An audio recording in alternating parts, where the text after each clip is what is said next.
আজকে আমি ব্রয়লার মুরগি দিয়ে রেজালা তৈরি করব। এখন আমি একটা ননস্টিক প্যানের মধ্যে সয়াবিন তেল দিছি। সয়াবিন তেলের সাথে আমি কিছু পরিমাণ হাফ চামচ দিয়ে দেব।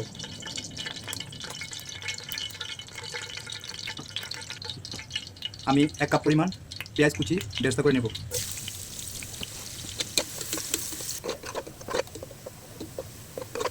এখন বলুন,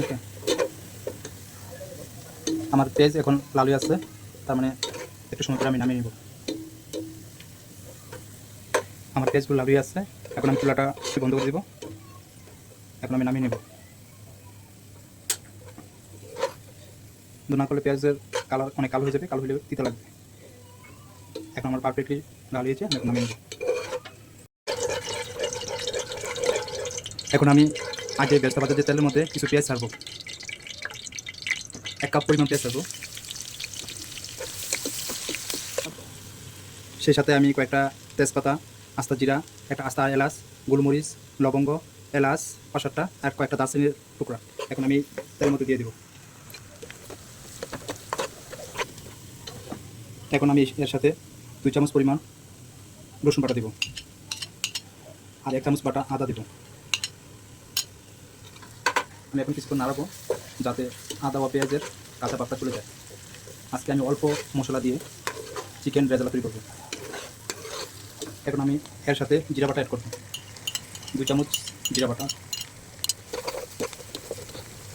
আরও এর সাথে অ্যাড করব ধনিয়ার গুঁড়া 1 চামচ। এর সাথে আমি একটু হালকা পানি দেব। এখন আমি মশলাটা কষাবো। আমি এর সাথে আরও 2 চামচ পরিমাণ মরিচের গুঁড়া অ্যাড করব। মনে রাখবেন, চিকেন রেজালার জন্য হলুদ ইউজ করবো না। এখন আমি মশলাগুলো একটু ভালো করে কষাবো। এখন আমার মশলাগুলো কষানো হয়েছে, যে উপরে তেল বাসি হয়েছে, এখন আমি চিকেনটা দিয়ে দিব। আমি এদিকে আর কোনো পানি ইউজ করবো না। কিছুক্ষণ নাড়িয়ে 10 মিনিটের জন্য ডেকে দিব।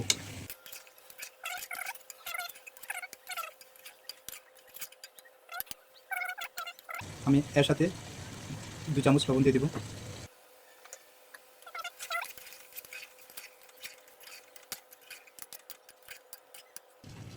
আমি এখন চিকেনটা রেখে রাখবো।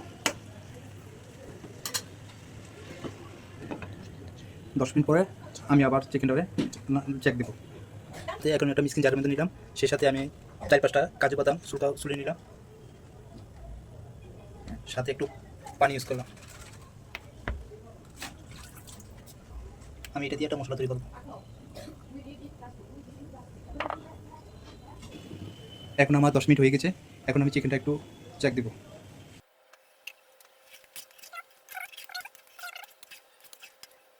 এখন আমি পেঁয়াজ বেরেস্তা আর কাজু কাঠবাদাম ব্লেন্ডারটা এর সাথে অ্যাড করব।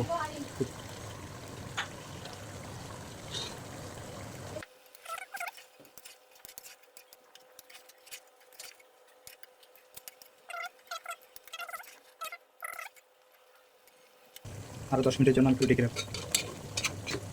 এর মধ্যে ঢাকনা উঠিয়ে আমি মাংসটা লাল ছেড়ে দিব। চিকেনটা কষানো হয়েছে,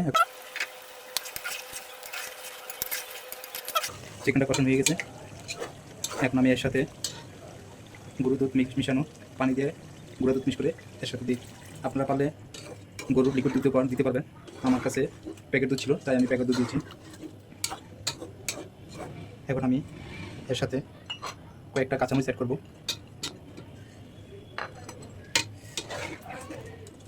এখন আমি ঢাকনা দিয়ে ঢেকে দেব। আর আপনারা যারাই আমার রান্নার রেসিপি দেখতেছেন, সবাইকে অনুরোধ করলাম আমাকে আপনারা লাইক, কমেন্ট, শেয়ার করবেন আর আমার পেজটা ফলো করবেন। আপনাদের কাছে অনুরোধ করব। আর রান্না যদি ভালো হয় তাও কমেন্ট করবেন। আর অল্প মশলা দিয়ে আমি চিকেন রেজালা তৈরি করতেছি। এখন আমি চিকেনের সাথে 1 চামচ পরিমাণ ঘি দেব।